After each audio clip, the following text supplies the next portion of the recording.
The Jerusalem Bible, Leviticus chapter 16.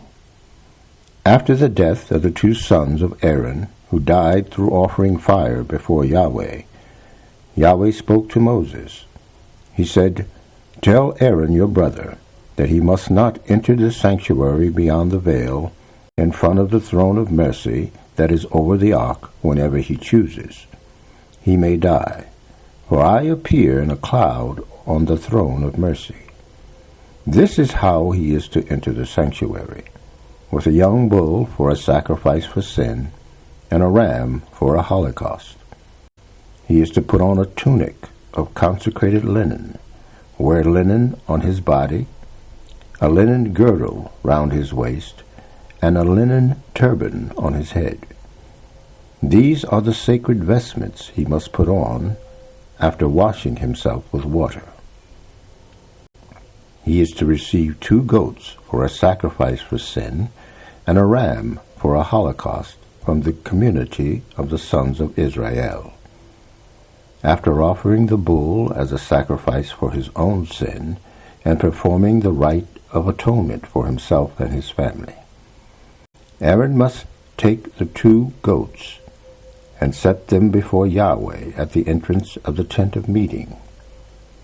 He is to draw lots for the 2 goats, and allot one to Yahweh and the other to Azazel.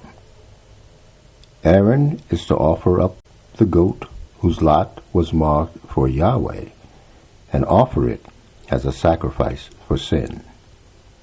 The goat whose lot was marked for Azazel shall be set before Yahweh, still alive, to perform the rite of atonement over it, sending it out into the desert to Azazel. Aaron must offer the bull, which is to be a sacrifice for his own sin. Then he must perform the rite of atonement for himself and for his family, and immolate the bull. Then he shall fill a censer with live coals from the altar that stands before Yahweh, and to take 2 handfuls of finely ground aromatic incense. He is to take these through the veil, and then to put the incense on the fire before Yahweh, and with a cloud of incense he must cover the throne of mercy that is on the testimony. If he does this, he shall not die. Then he must take some of the blood of the bull and sprinkle it with a finger on the eastern side of the throne of mercy. In the front of the throne of mercy he must sprinkle the blood 7 times with his finger. He must then immolate the bull for the sacrifice for the sin of the people, and take its blood through the veil. With this blood he is to do as with the blood of the bull, sprinkling it on the throne of mercy and in front of it. This is how he is to perform the rite of atonement over the sanctuary for the uncleanness of the sons of Israel, for their transgressions and for all their sins. This also is how he must deal with the tent of meeting, which remains with them, surrounded by their uncleanness. Let no one stay in the tent of meeting from the moment he enters to make atonement in the sanctuary until the time he comes out. Then when he has made atonement for himself, for his family, and for the whole community of Israel, he is to come out and to go to the altar which is before Yahweh, and perform over it the rite of atonement. He must take some of the blood of the bull and of the goat, and put it on the horns around the altar. With this blood he must sprinkle the altar 7 times with his finger. This is how he will render it clean and sacred, purified and separated from the uncleanness of the sons of Israel. When the atonement of the sanctuary, the tent of meeting, and the altar is complete, he is to bring the other goat that is still alive. Aaron must lay his hands on its head and confess all the faults of the sons of Israel, all their transgressions and all their sins, and lay them to its charge. Having thus laid them on the goat's head, he shall send it out into the desert, led by a man waiting ready. And the goat will bear all their faults away with it into the desert place, when he has sent the goat into the wilderness. Aaron is to return to the tent of meeting and remove the linen vestments he wore to enter the sanctuary. He must leave them there, and wash his body in a consecrated place. Then he is to put the vestments on again, and go out to offer his own and the people's holocaust. He must perform the rite of atonement for himself and for the people. He must burn up the fat of the sacrifice for a sin on the altar. The man who leads out the goat to Azazel must wash his clothing and his body, and then he can return to the camp. The bull and the goat offered as sacrifice for sin, whose blood has been taken into the sanctuary for the rite of atonement, are to be taken out of the camp, where their skin, flesh, and dung are to be burnt. The man who burns them must wash his clothes and his body, and then he can return to the camp. This shall be a perpetual law for you. On the 10th day of the 7th month you must fast and refrain from work, the native and the stranger who lives among you. For this is the day on which the rite of atonement shall be performed over you, to purify you.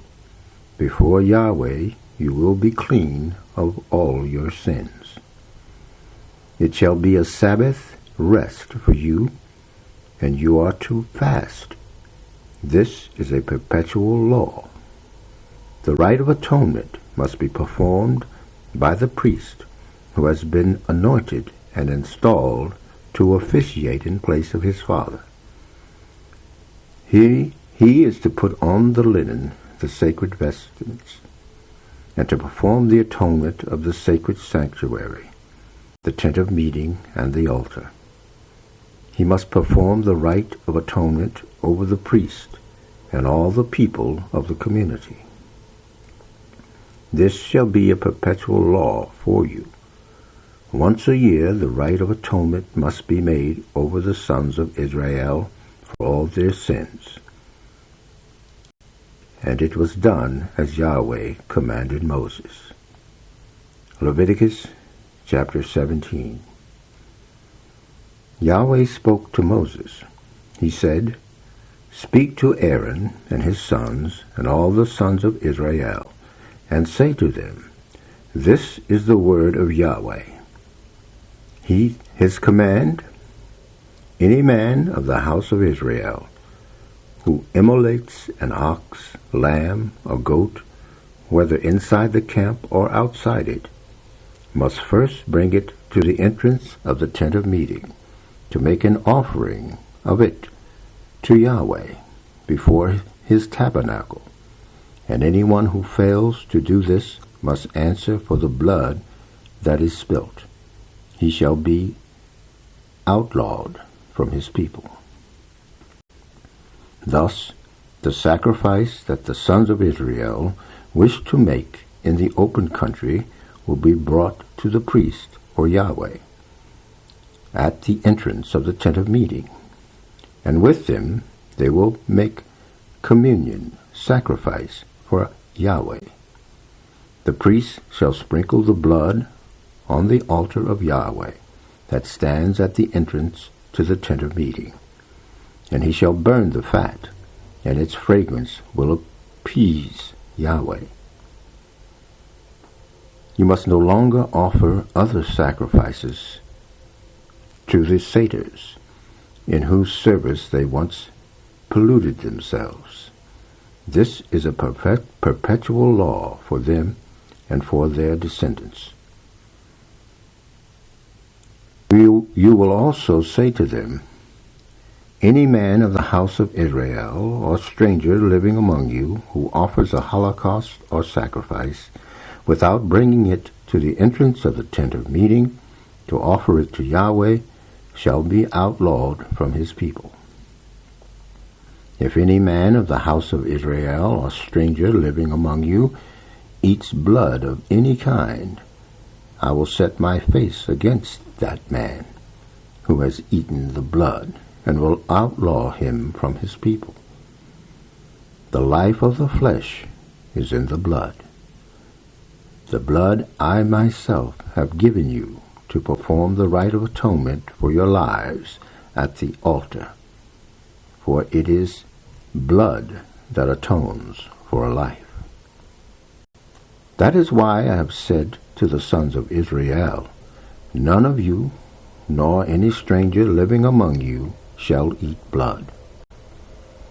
If any son of Israel or a stranger living among you catches game or bird that is lawful to eat, he must pour out its blood and cover it with earth.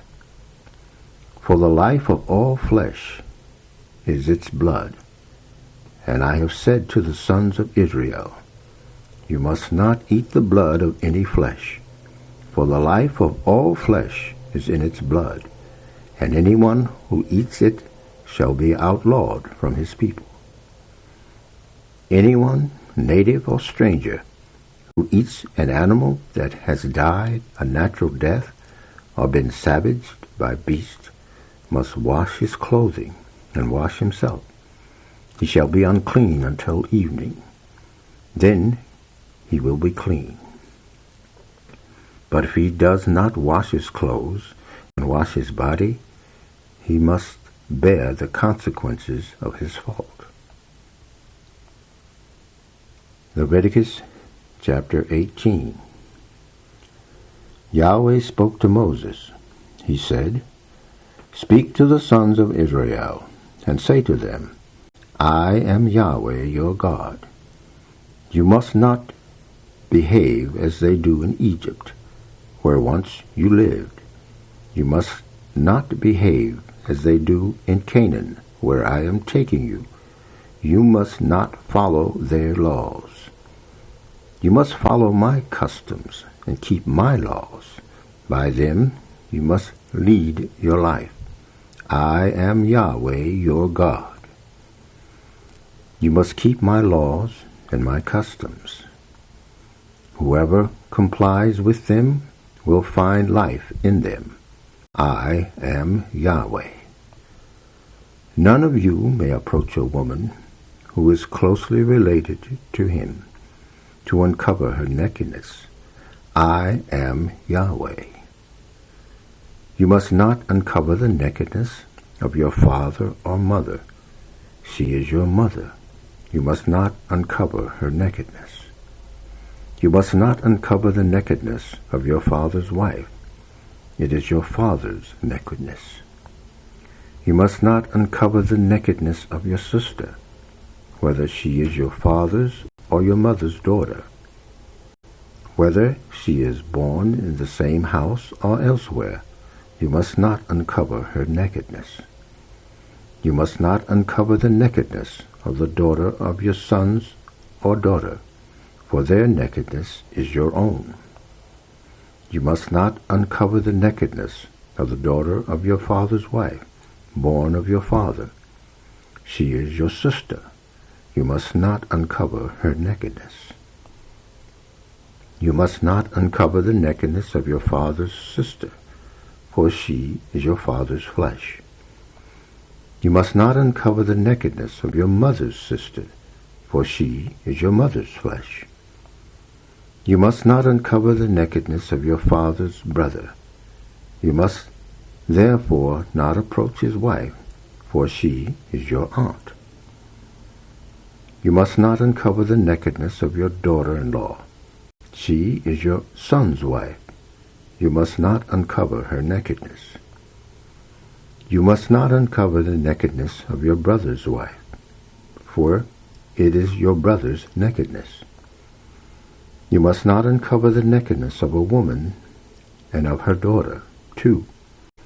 You must not take the daughter of her son or of her daughter to uncover their nakedness. They are your own flesh. It would be incest. You must not take into your harem a woman and her sister at the same time, uncovering the latter's nakedness while the former is still alive. You must not approach and uncover the nakedness of a woman who is unclean by reason of her monthly periods. You must not give your marriage bed to your neighbor's wife. You would thereby become unclean. You must not hand over any of your children to have them passed to Moloch, nor must you profane the name of your God in this way.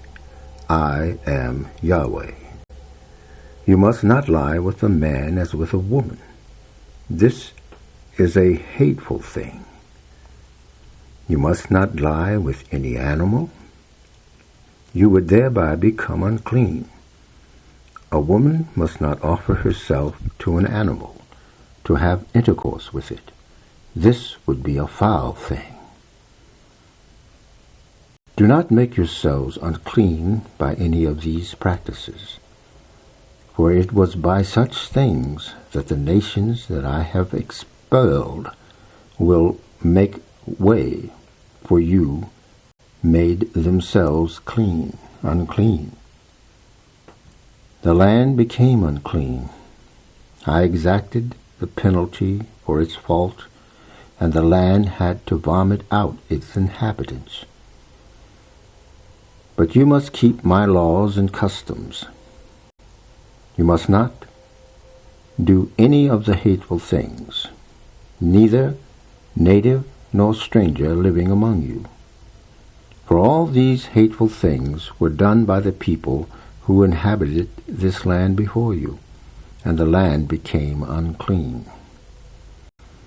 If you make it unclean, will it not vomit you out as it vomited the nations that were here before you? Yes, anyone who does one of these hateful things, whatever it may be, any person doing so must be cut off from his people. Keep to my rules. Do not observe the hateful practices that were observed before you came. Then you will not be made unclean by them. I am Yahweh, your God.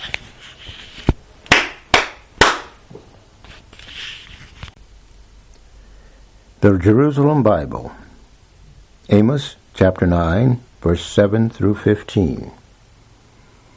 Are not you and the Cushites all the same to me, sons of Israel? It is Yahweh who speaks. Did not I, who brought Israel out of the land of Egypt, bring the Philistines from Captor and the Armenians from Kir? Now my eyes are turned on the sinful kingdom to wipe it off the face of the earth.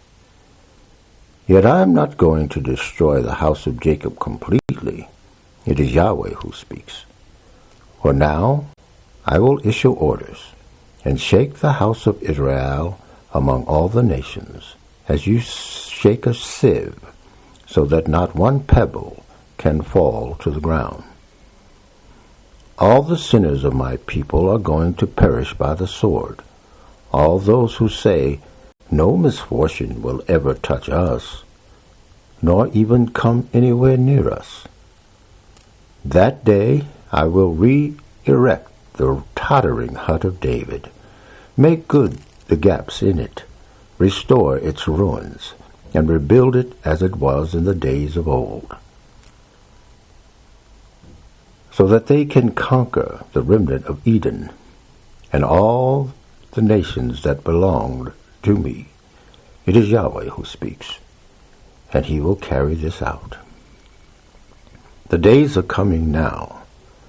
It is Yahweh who speaks, when harvest will follow directly after plowing, and treading of grapes soon after sowing, when the mountains will run with new wine, and the hills all flow with it.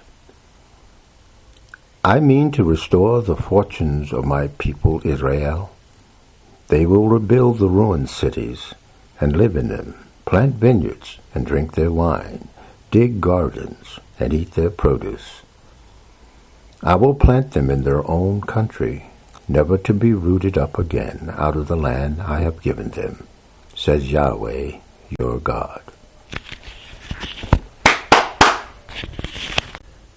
The Jerusalem Bible, Hebrews chapter 9, verses 11 through 28. But now Christ has come, as the high priest of all the blessings which were to come. He has passed through the greater, the more perfect tent, which is better than the one made by men's hands, because it is not of this created order. And he has entered into the sanctuary once and for all, taking with him not the blood of goats and bull calves, but his own blood, having won an eternal redemption for us.